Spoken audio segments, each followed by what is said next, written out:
Hi! In front of me is OPPO Find X3 Pro, and today I would like to show you how you can manage autocorrection. You need to begin by going into Devices Settings and scrolling all the way down to access additional settings. After that, tap on Keyboard and Input Method. Select Manage Keyboards and Gboard. Now you need to access Text Correction section.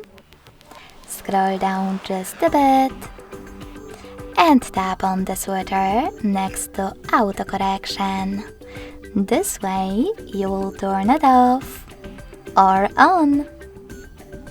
Thanks so much for watching. If you enjoyed this video, don't forget to leave a like, comment and subscribe.